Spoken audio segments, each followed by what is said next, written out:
Juste un mot, avant de commencer. Là, sous terre, à 1000, 2000 ou 3000 mètres de la surface du sol, peut-être plus, il y a un gisement de pétrole. Le voici, filmé au fond d'un puits à plus de 1000 mètres de profondeur. Non pas, comme on le croit souvent, une grande nappe liquide, mais une roche. Une roche massive, poreuse comme une éponge, et que le pétrole traverse goutte à goutte. Il suffit de la trouver et d'y faire un trou pour que le pétrole jaillisse. C'est ce que les pétroliers appellent un piège à pétrole.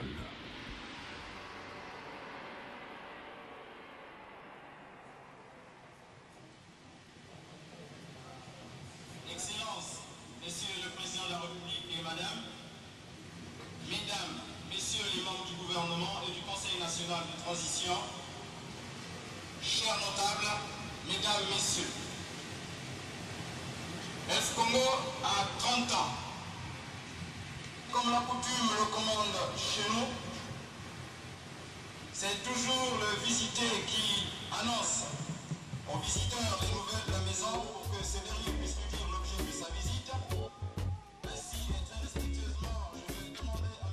Philippe Arnaud. Il y a 30 ans, l'avenir de l'indépendance énergétique de la France se jouait ici, dans le sol des anciennes colonies d'Afrique noire, et surtout le long du ventre de l'Afrique centrale, dans le golfe de Guinée, une région stratégique et riche en réserves de pétrole, objet de la concurrence entre les compagnies pétrolières. La France, avec Elf, y occupe la plus grande part. Entre l'Angola au sud et le Gabon au nord, le Congo a d'abord cru que le pétrole lui apportait la richesse. Les gisements y sont offshore, mais limités en quantité, chers à exploiter. Les bénéfices sont maigres, la richesse espérée n'est pas arrivée.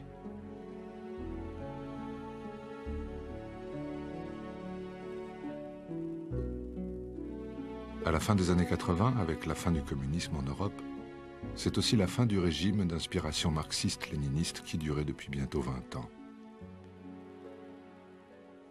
Vainqueur des premières élections libres en juillet 1992, Pascal Lissouba devient président de la République du Congo, succédant au général Sassou Nguesso en place depuis 13 ans. Il découvre alors que malgré le pétrole, le Congo est toujours pauvre. J'arrive, les caisses sont vides. J'arrive, une dette de 6 milliards de dollars à l'endroit de la gestion de M. Sassou, faisant du Congo, et ça vous le savez parfaitement bien, le pays le plus endetté par tête d'habitant au monde. Voilà ce que je trouve. L'état de la dette était des plus préoccupants, puisque nous devions, à cette époque, 3 000 milliards de francs CFA. Ngila Munguga Kombo, à l'époque ministre de l'économie et des finances du nouveau président.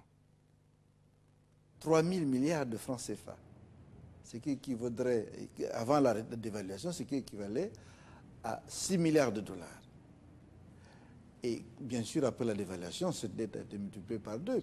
Et donc, nous sommes arrivés à des périodes où parfois nous avions moins de 10 000 francs français de recettes pétrolières par mois, parce que tout le reste était parti. Je suis revenu au Congo presque 33 ans, jour pour jour, après mon premier séjour. Raymond Césaire, le nouvel ambassadeur de France. J'avais quitté le Congo après l'indépendance, et j'avais assisté à l'indépendance du Congo. Et j'ai été pour le moins surpris, sinon atterré, de voir l'état dans lequel se trouvait la ville. Parce que j'ai découvert un état de délabrement et de déliquescence qui était palpable, mesurable. D'abord dans les infrastructures, la ville elle-même. Hein, tout était dégradé. Et puis, il y a le délabrement dans le fonctionnement des institutions. Il n'y a pas de budget. Il y a eu un budget par la suite, la deuxième année, mais au début, il n'y a même pas de budget de l'année. Les comptes de l'année antérieure ne sont pas tenus et ne sont pas rendus, bien sûr, et des années antérieures. Les fonctionnaires ne sont pas payés. Et les fonctionnaires ne sont pas payés depuis 10 ou 12 mois. Moi, ça me frappait beaucoup parce que je venais du Gabon. Jean-Claude Quirin dirige la mission permanente du ministère de la Coopération en Afrique centrale. Et au Gabon, quand on vous dit « mais qu'est-ce que vous avez fait avec l'argent du pétrole ?» bah, les gens du gouvernement vous répondent « bah oui, on a fait le delta postal, on a fait le chemin de fer, le transgabonais, on a fait le port minéralier de Wendo, on a exploité le manganèse de la Comilogue, on a fait l'uranium de la Comuf, on a fait. » Vous allez au Congo, vous posez la même question. Vous n'avez aucune réponse. Le pétrole, par son histoire, par les croyances qu'il a engendrées, est un élément de tromperie. André Tarallo, le Monsieur Afrique d'Elf. Pendant 27 ans, de 1970 à 1997, André Tarallo a construit la réussite d'Elf en Afrique. Proche de la plupart des chefs d'État africains, ami de l'ancien président, le général Sassou Nguesso, et président d'Elf Congo depuis sa création, il devient alors le conseiller du nouveau président, Pascal Lissouba. Et les gens croient tous que lorsqu'un pays devient pétrolier, il devient riche. Pourquoi? Parce que tous les gens voient le pétrole en fonction des pays pétroliers de base, je dirais, c'est-à-dire ceux du Moyen-Orient, où effectivement la richesse est très grande. Mais si la richesse est très grande au Moyen-Orient, c'est parce que les prix de revient du pétrole sont très faibles. Ils sont parfois le 10e des prix du pétrole ailleurs, dans des pays africains. Donc, il y a une tromperie fondamentale. Lorsqu'on dit pétrole, on pense richesse, et puis on arrive au pouvoir, c'était le cas de M. Lissouba, et on se dit, mais au fond, c'est pas possible. Ce n'est que ça. Ce n'est que ça. Et on ne l'accepte pas, et on en tire la conclusion que si ça n'est que ça, c'est parce que d'autres ont pris les recettes avant. Alors, c'est vrai pour une partie, mais c'est vrai pour une faible partie.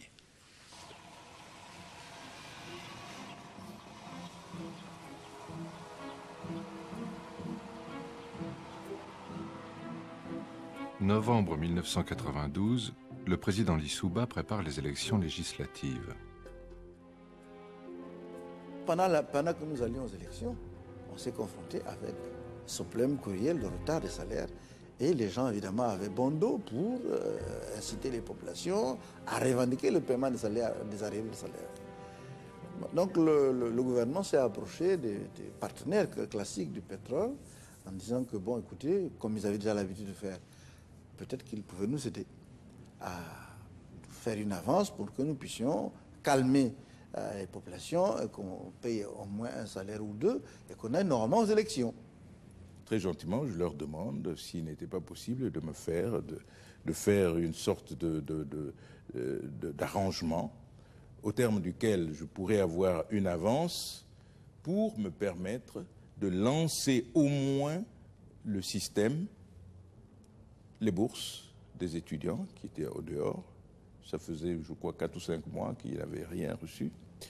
Lancer la rentrée scolaire et universitaire locale, et bien entendu payer les fonctionnaires pour leur permettre de gérer tout ce qu'ils avaient à gérer. Loïc Le Floch-Prigent rencontre alors le nouveau président du Congo pour la première fois. La demande est pressante. Lors de ma rencontre avec le président Lissouba, celui-ci me dit, bon, vous avez fait des choses pour mon prédécesseur Sassou Nguesso, il faut absolument que vous le fassiez les mêmes pour moi. Et je lui réponds, je n'ai jamais fait autre chose que, non seulement avec Sassou Nguesso, mais avec Linongo et Combo, que essayer de trouver des solutions pour que les fonctionnaires puissent être payés, certes avec retard, mais puissent être payés. Vous demandez 8 milliards de francs CFA. Un tout petit peu plus quand même, parce que je voulais également payer les bourses et l'extérieur, etc. Mais enfin, disons une dizaine de milliards probablement de francs CFA. Mais j'avais prévu que nous allions faire, je l'avais appelé, comment je l'avais appelé déjà, c'était un crédit relais. Crédit relais parce que c'était une...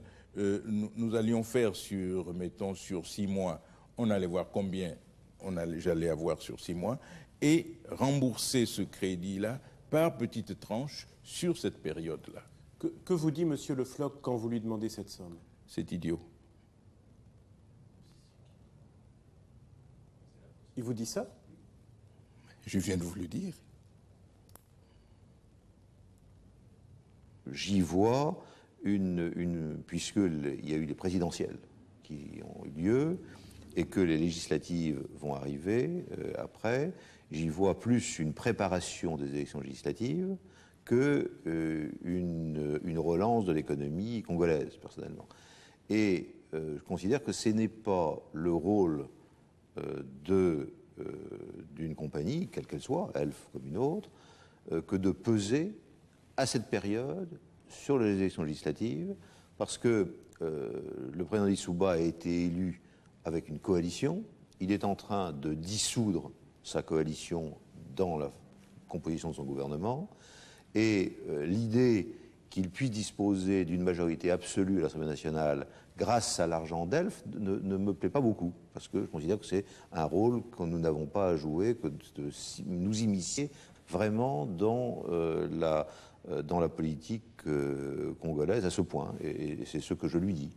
Refus total, tout était verrouillé, et je me suis retrouvé donc seul face à un peuple grenouillant qui était affamé, face à des militaires grenouillants parce qu'ils n'avaient plus les privilèges qui étaient les leurs, faire la politique et recevoir régulièrement leur argent.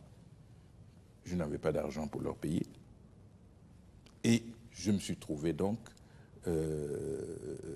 sans argent, sans rien du tout, et j'étais obligé de me tourner vers toute une multitude de filières avec des promissory notes, etc. Moi, je ne m'en sortais pas du tout parce qu'il me fallait trouver un peu d'argent pour essayer d'aider ce peuple qui, au fond, était assis sur l'or, mais je n'étais pas capable de le transformer en argent pour pouvoir les aider, etc.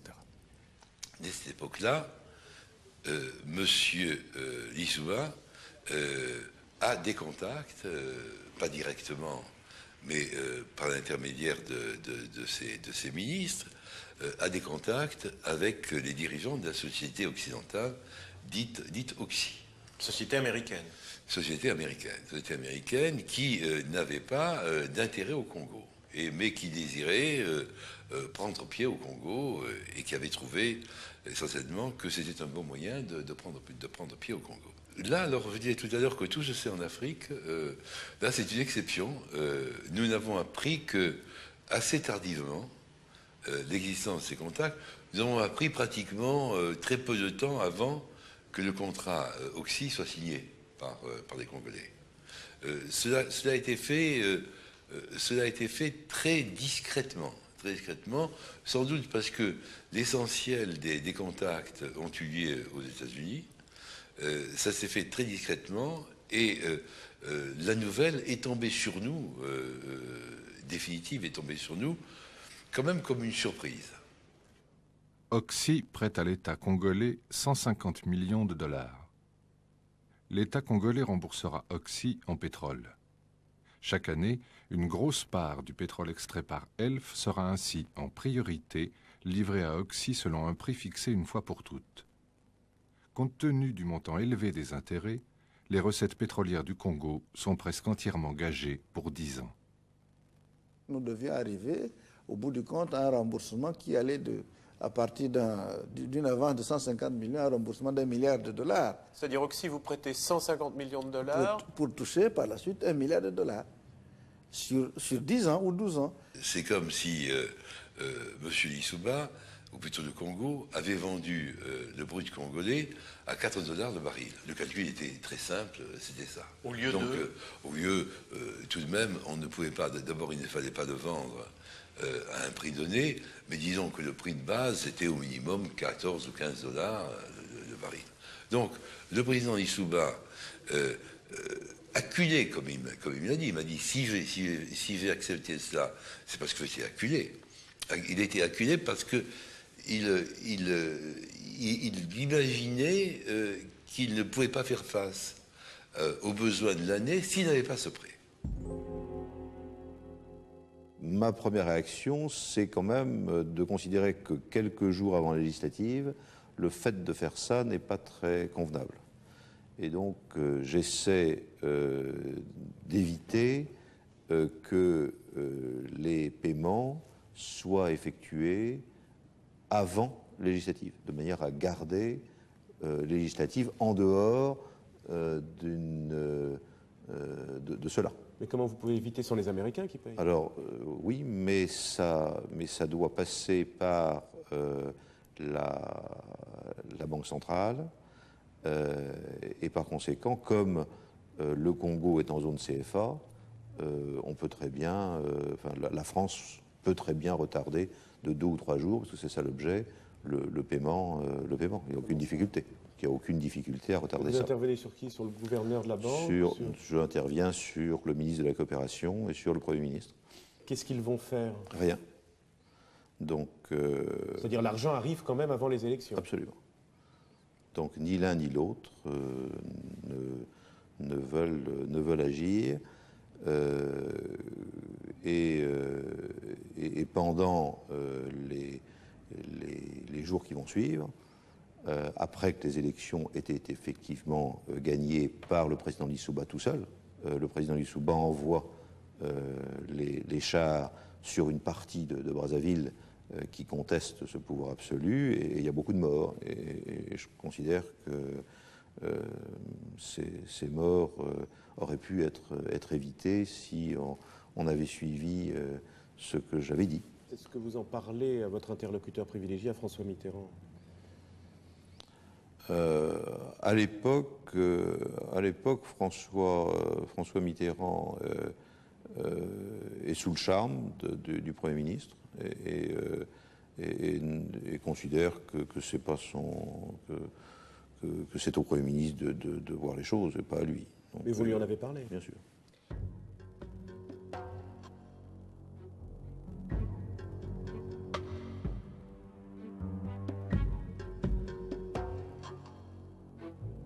« 30 novembre 1992. La fin brutale d'une manifestation des partisans de l'ancien président Denis Sassou Nguesso marque le début d'une période de troubles et de violence.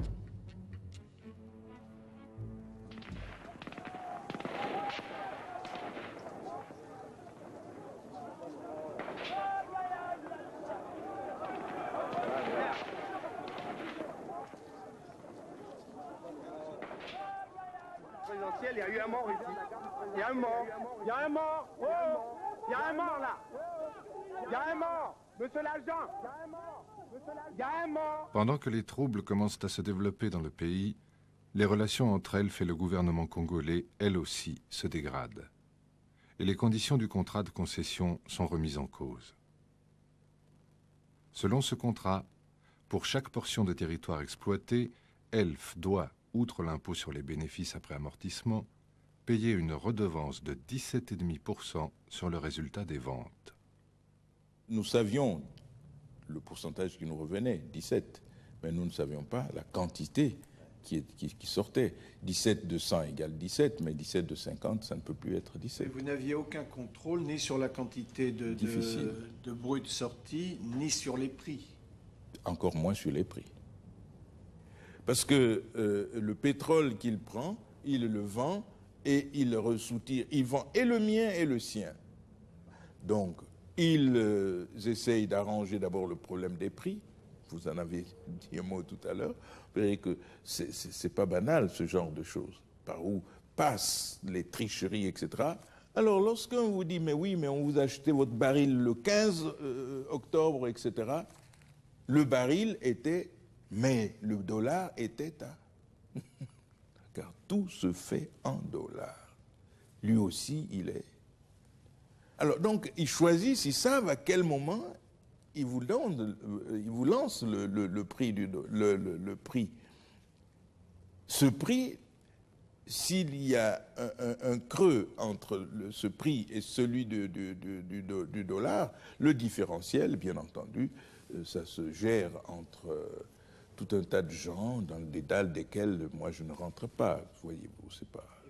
Il y a un autre point, une épée de Damoclès sur ma tête, c'est que ils allaient s'arranger pour faire toujours des déficits. Je vois que vous souriez, donc vous connaissez bien la musique. Alors, nous sommes obligés de jouer avec tout un tas de gens. Alors, je dis, écoutez, ça, je laisse gérer ça par les ministres intéressés, plus le ministre des Finances, et puis ils vont voir ça avec, etc. Mais nous étions à deux doigts de mettre en place cet audit, mais comme je vous ai dit tantôt au début du machin, rien que le mot audit est déjà conflictuel. Bon, les pétroliers disaient avoir investi beaucoup d'argent et donc le niveau d'amortissement était extrêmement important et ne permettait pas à ces sociétés de faire des bénéfices. Nous arrivions donc à une situation où, en fait, en dehors de la redevance, on n'avait plus d'impôt sur le bénéfice des sociétés, sur le bénéfice des sociétés. On arrivait parfois à 0 franc.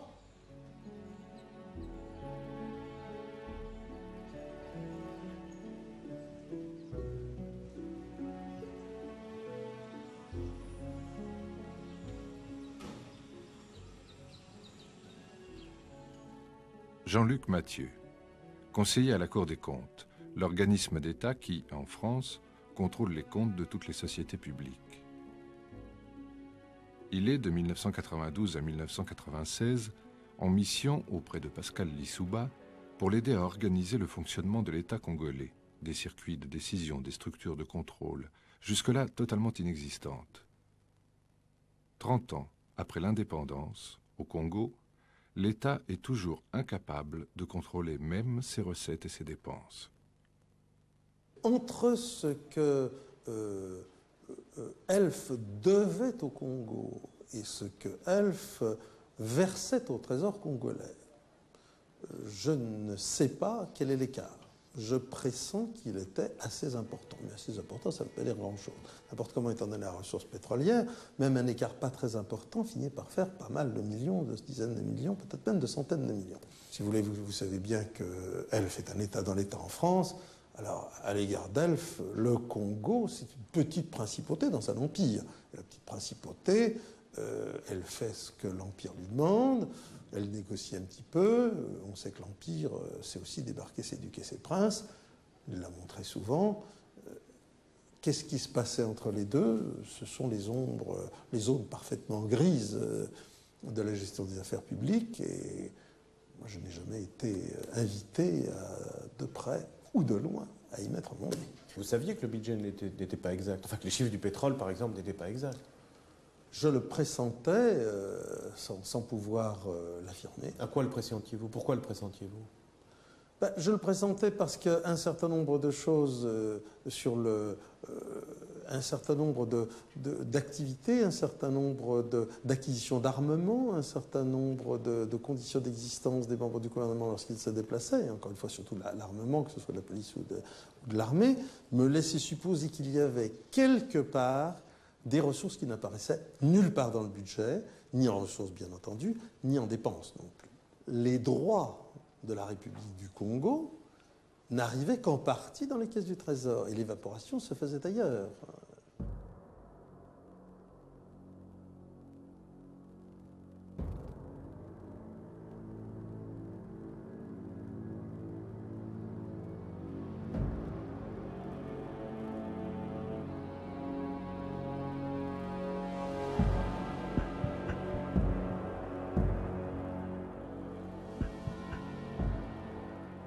n'était pas très sophistiqué, où on avait envie qu'ils ne soient pas sophistiqués, peu importe, et où par conséquent, la production, il y avait des pétroliers qui arrivaient et qui repartaient avec une production qui n'existait pas. C'était des cargaisons fantômes, en fait. Oui, absolument, oui, d'ailleurs, bon, qui était célèbre et qui continue à être célèbre dans tout le monde pétrolier. C'était la pratique de l'époque. La pratique de l'époque était que, à côté des cargaisons officielles, il y avait des cargaisons inofficielles. Et vous continuez aujourd'hui, d'ailleurs, dans les pays du Golfe, à avoir une comptabilisation claire de ce qui est vendu, ce qui est sur le marché, ce qui est... parce que vous avez des quotas à respecter. Hein, et puis, vous vous apercevez à certains moments qu'il existe des cargaisons qui ne sont pas comptabilisées et que vous pouvez acheter sur le marché. D'où viennent-elles? Bon, en général, les experts peuvent le déterminer à cause de la composition du pétrole. Enfin, voilà. Donc ça continue à exister. Rétrospectivement, je peux dire que ça a eu lieu. À ma connaissance, pendant ma présidence, ça n'a pas eu lieu. Voilà. Mais qui disposait de ces cargaisons fantômes? Les compagnies ou les dirigeants? Non, c'était des... On pourrait appeler ça des gens de l'ombre. Voilà. Vous voulez dire les réseaux? Des gens de l'ombre. Des gens de l'ombre des deux côtés, oui.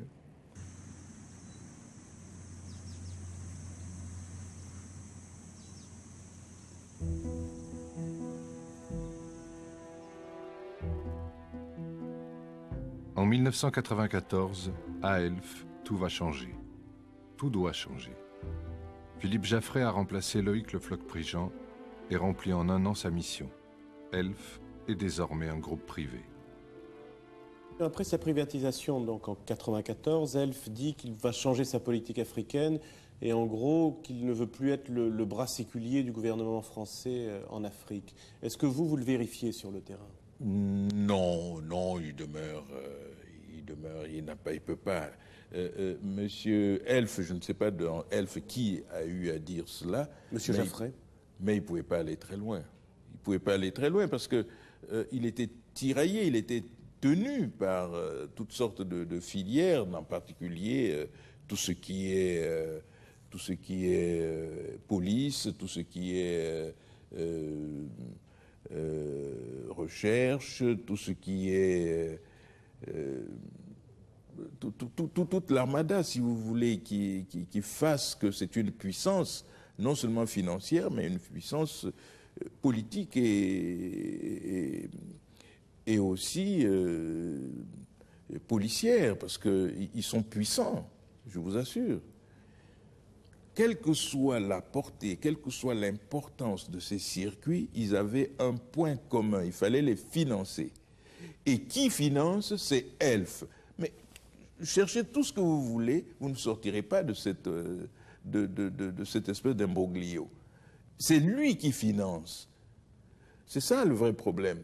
Et qui fasse que, quelle que soit la manière dont vous y prendrez, il va falloir véritablement tout casser, et on risque même de casser la France, parce que très peu d'hommes politiques sortiront indemnes.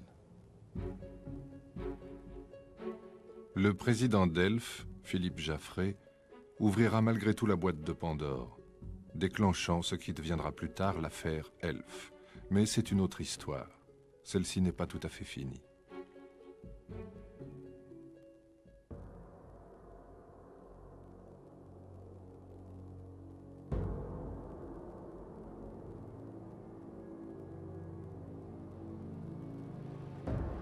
En 1996, le nouveau gisement de Nkossa est mis en exploitation. Elf en attend beaucoup. L'investissement est lourd. Construite à Marseille, conduite comme un bateau jusqu'au large de Pointe-Noire, à ce jour la plus grande barge au monde.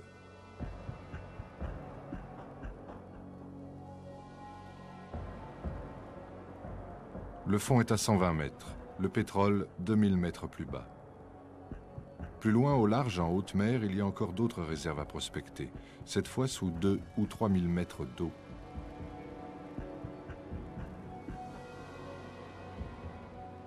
Le coût en sera très élevé.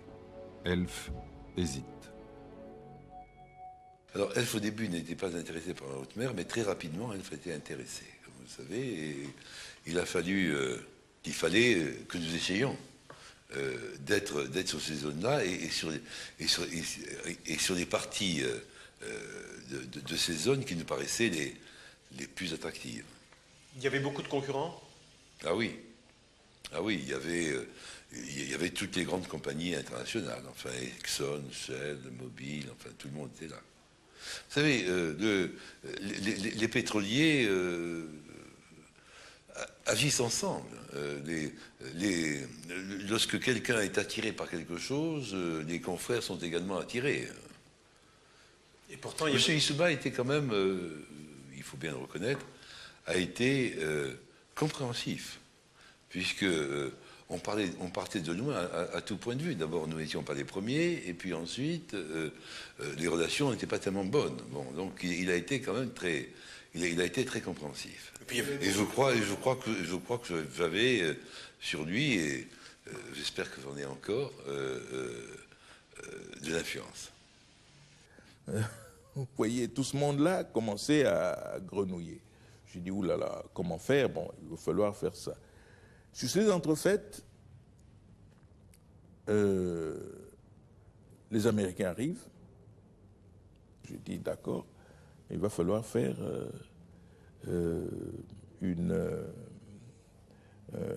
un appel d'offres. Et alors, premier appel d'offres arrive. Alors, compte tenu de l'ultimatum qui nous a été imposé, alors je dis à mes collaborateurs, je dis, écoutez, regardez-moi ça, avant que... Et pour une fois, j'ai accepté de tricher. Je l'ouvre, premier bloc, premier américain. Deuxième bloc, premier américain. Alors, bon, nous sommes organisés comme nous avons pu organiser pour que le premier bloc, qui était celui que voulait Marianne, revienne à Marianne. Et ce qui a été fait. À Elf. Oui.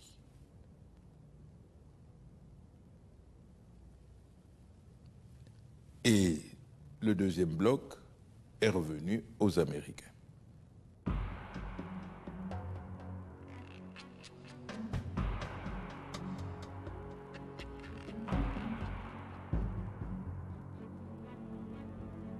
L'année 96 a été mauvaise.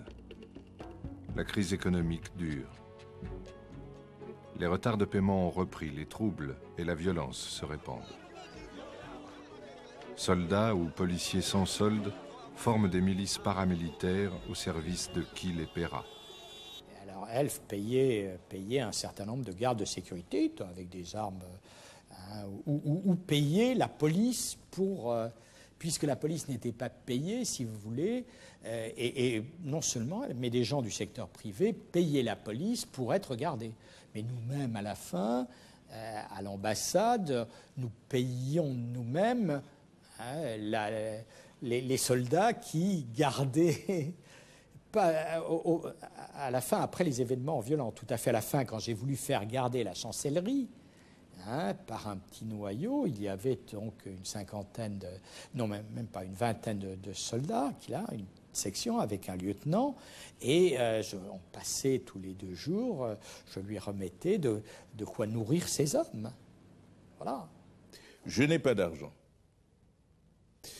J'ai une fonction publique au point de vue des militaires à pyramide renversée. J'ai énormément d'officiers, officiers supérieurs, c'était les 2 tiers, et il n'y avait que très peu de soldats. Pyramide renversée. Alors, je lui dis, mais si il y a du désordre dans le pays, ce n'est certainement pas les officiers qui vont aller dans les rues, etc., pour mettre de l'ordre. Il me faut des gens, il faut les former. J'ai demandé à avoir un contrat avec la France pour m'aider éventuellement. La réponse première par l'Élysée, paix à son âme, c'était Mitterrand lui-même. J'étais face à lui dans son bureau. Je lui demande s'il n'était pas possible pour moi de signer un accord comme on en avait signé déjà avant et comme il en a avec d'autres chefs d'État pour que je puisse organiser et cette police et peut-être pas l'armée, mais enfin disons la sécurité publique. Réponse du président de la République. La France ne fait plus ça. La France ne fait plus ça. Ce qui veut dire que allez vous faire voir ailleurs. Mais c'est ce que j'ai fait. Je me suis tourné vers d'autres, dont les Israéliens, pour m'aider. Et voilà ce qui s'est fait. Pour toute aide, Paris envoie à Pascal Lissouba quelques officiers. Un document officiel du chef des forces armées congolaises établit la présence sur le terrain d'un certain Roland, désigné, dit la note, sur les conseils du lobby Elf. À l'époque, vous saviez que ces gens qui étaient à vos côtés pour des matières de sécurité étaient proches des réseaux d'Elf? Non, non, ce n'était pas ma préoccupation. Ma préoccupation, c'était lorsque j'ai découvert qu'ils étaient payés par... c'était d'essayer de savoir comment et par quel biais, comment est-ce que nous étions associés, est-ce que le Congo était associé? Je n'ai jamais pu avoir des certitudes là-dessus. Et il n'y a pas que M. Roland, il y a M. Gilleron aussi. Gilleron. M. Gilleron, Pierre-Yves Gilleron. Pierre-Yves Gilleron, sous les ordres du commandant Proutot et du capitaine Baril, à la fameuse cellule antiterroriste de l'Élysée. Je l'appelle Gilleron. Alors, je crois que son prénom, c'est Pierre. Et celui-là était à mon cabinet. Est-ce que vous saviez que M. Gilleron avait travaillé pour la cellule élyséenne? Mais bien sûr que je l'ai appris. Il venait de temps en temps en France, il voyait ce qui s'y déroulait, il retournait au Congo en nous donnant un petit compte-rendu. Lui, quand il va en France, en leur donnant le compte-rendu de ce qui se passe au Congo, je suis sûr qu'il jouait son rôle d'espionnage ou etc. C'est-à-dire que, dans le fond, vous étiez quelque peu sous surveillance. Je ne vous le fais pas dire. Mais en vous remerciant pour le quelque peu. Vous étiez un président sous contrôle. Mais nous le sommes tous sous contrôle dans ces conditions. Je ne vois pas quel est le président aujourd'hui dans un pays francophone qui ne se sent pas ou qui peut pas se dire surveillé ou directement ou indirectement. Je crois qu'ils savent parfaitement tous qu'ils sont sous surveillance. Et s'ils ne le savent pas, bon, ben, ça veut dire qu'ils ne veulent pas tout savoir. Ils ne veulent pas la vérité, c'est tout. Président depuis 4 ans, Pascal Lissouba n'est plus pour longtemps au pouvoir.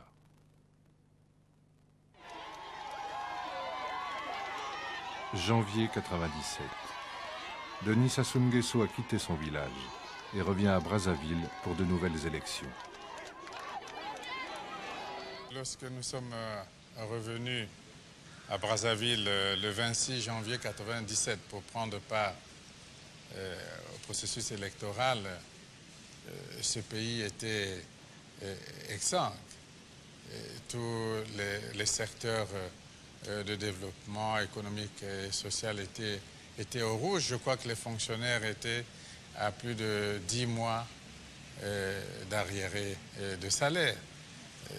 Les infrastructures routières, scolaires, sanitaires étaient délabrées, donc une situation très grave.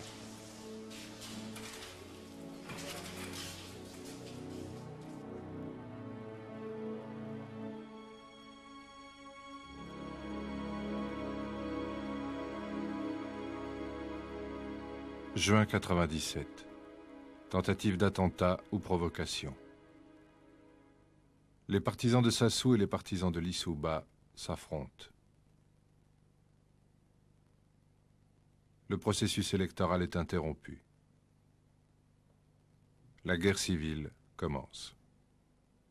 Plutôt que de parler de corruption ou de mauvaise gestion, etc., en Afrique, on ferait mieux de se poser le problème du financement de la guerre. En tout cas, moi, l'expérience que j'ai du Congo me montre que c'est la préparation et le financement de la guerre civile du Congo qui ont ruiné ces efforts de redressement.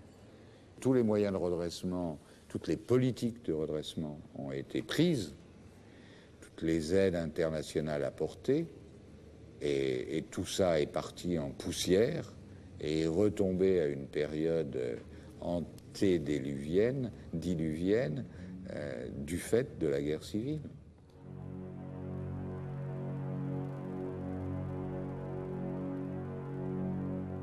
Accusant Pascal Lissouba de s'entendre avec l'UNITA de Jonas Savimbi, le président angolais Dos Santos apporte à son ami Denis Sassou Nguesso le renfort de son armée. L'UNITA ne pouvait pas s'allier avec Lissouba pour que nos amis de Luanda se croisent les bras. Donc nous avons obtenu un appui matériel de Luanda qui nous a permis d'aller vers la fin de la guerre. Mais je dois dire que cet appui, nous l'avons obtenu début octobre 1997, mais la guerre avait commencé le 5 juin 1997. Et les armes venaient d'où alors? Comment elles étaient acheminées? Ah, ça, comment? Il y a les airs, il y a les mers, il y a les routes. Pour partir de Luanda au Congo, je crois qu'on n'a pas besoin d'un miracle, non? C'est un grand État qui a des avions, qui a des bateaux, comment puis-je vous dire? Par quel chemin seraient passées ces armes pour arriver, mais elles sont arrivées. Voilà. Voilà Pointe-Noire, si vous voulez. Ici, c'est le Cabinda. Ici, c'est l'Angola. Ici, c'est le Congo. Les armes sont... n'oubliez pas que le Cabinda, l'Angola est en guerre. Les armes viennent de là. Mais Elf a des assises au Cabinda et en Angola. Elf. Donc, ces petits bateaux à lui, qui gèrent la côte pour les besoins de la cause, ils les équipent en armes, ils viennent au large de Pointe-Noire. D'où ils distribuent ces armes aux partisans de Sassou. Excusez-moi, Pointe-Noire était au Congo, donc sous votre juridiction. Mais la haute mer était sur ma juridiction. Et vous croyez que j'avais des équipements pour aller en haute mer, pour surveiller ce qui s'y passe?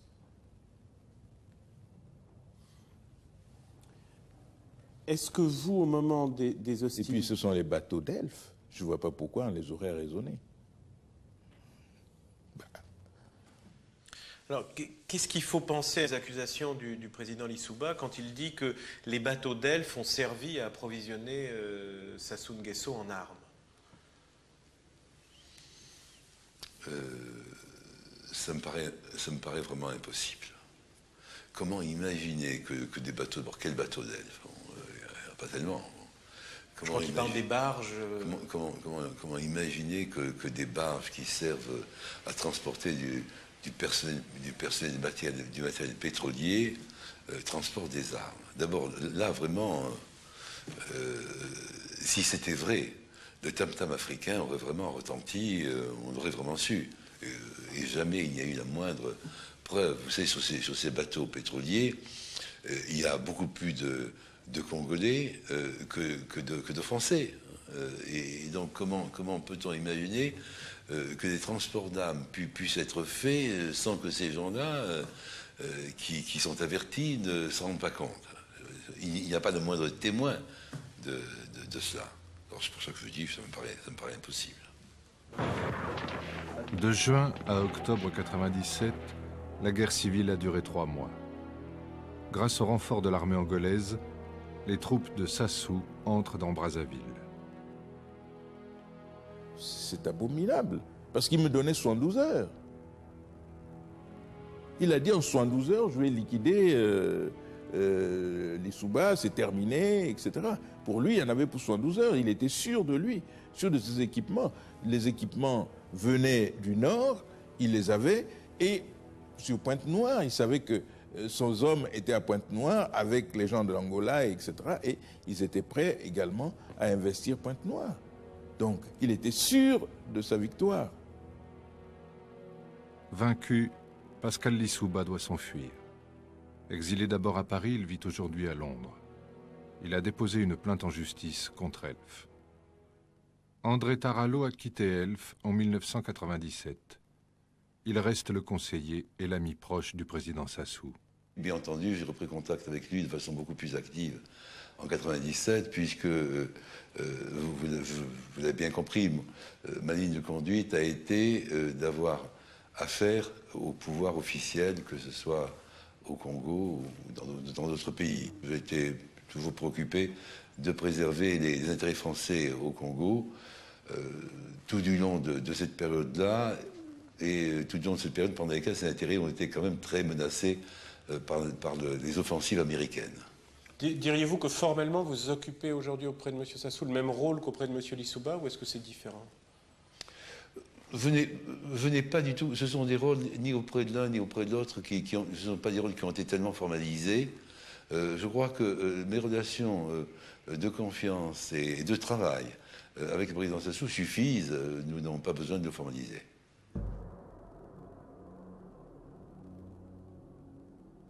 Dès la fin des combats, le 25 octobre 1997, le président d'Elf, Philippe Jaffré, vient à Brazzaville saluer le vainqueur. La guerre n'a pas arrêté le pétrole, mais Elf a changé. Denis Sassou Nguesso est maintenant face à une compagnie privée. Brazzaville était dévastée et je lui ai réservé un accueil chaleureux dans ma villa en Pila, qui elle-même aussi était en partie détruite. Mais immédiatement après, il était quand même nécessaire que nous fassions l'état des lieux. Il y a d'abord des questions concernant l'exploitation du pétrole de Nkossa. Nkossa, c'était l'espoir du secteur pétrolier dans notre pays. Toutes les télévisions du monde ont suivi la barge de Nkossa qui a flotté depuis les côtes françaises jusqu'à Pointe-Noire. Donc c'était le bijou. Mais quelques temps après, on nous a dit que Nkossa n'était plus rentable et que nous devions tous en payer les frais. Nous n'avons pas eu d'explication suffisante et au contraire, nous avions estimé que l'État a subi plutôt le préjudice de ce fait. Mais très vite, les rapports entre les deux hommes se tendent. La négociation est bloquée. Pour en sortir, Elf envoie Maurice Robert à Brazzaville pour renouer le dialogue. Le Floch-Prigent l'avait rencontré, lui avait dit, vous savez, c'est un gisement énorme, on va tirer, je sais pas, je crois que c'est 125 000 barils de jour. Mais pour la mise en production, il faut une grosse somme, $1 milliard. Et je vais faire appel aux Américains pour... Bon, ça c'était des conversations. Puis ce $1 milliard a fait des petits, ça a coûté quand même $1,8 milliard de coût de la mise en production. Mais malheureusement, il y a eu surestimation de l'importance du gisement, et ce gisement ne produit que 65 000 barils de jour. Donc il s'étonne. Il s'étonne que ça ait coûté aussi cher, alors que la production, on lui annonce tout d'un coup, c'est plus 125 000, c'est 65 000. Quant au coût, si vous voulez, Sassou s'était imaginé qu'une partie de cet argent avait servi pour financer la campagne électorale de Balladur à la présidence de la République. Alors, hein? C'était vrai? Non. durant tous nos rapports avec le président Jaffray, il n'y a pas eu d'accord et chaque parti essayait de défendre son point de vue. Nous avons en vain cherché à rencontrer Philippe Jaffray. Nos premières demandes de rendez-vous quand il était président d'Elf sont restées sans réponse. Nous les avons renouvelées sans plus de succès après son départ. Alors les choses en sont là parce que Sassou se braque, alors il va faire un audit, etc. Bon, Elf a fini par dire, si vous voulez un audit, ben, on en fait un. Nous, on va prendre un expert, et vous prenez l'expert que vous voulez. Et bon, et voilà où on en est pour ce cas. Par ailleurs, aujourd'hui, la guerre civile continue au Congo. En mer, de nouveaux gisements viennent d'être mis en exploitation. Plus loin, l'exploration des mers profondes a commencé. Mais après 33 ans d'existence, Elf vient de disparaître. C'est désormais l'affaire de Total. Et c'est aussi une autre histoire.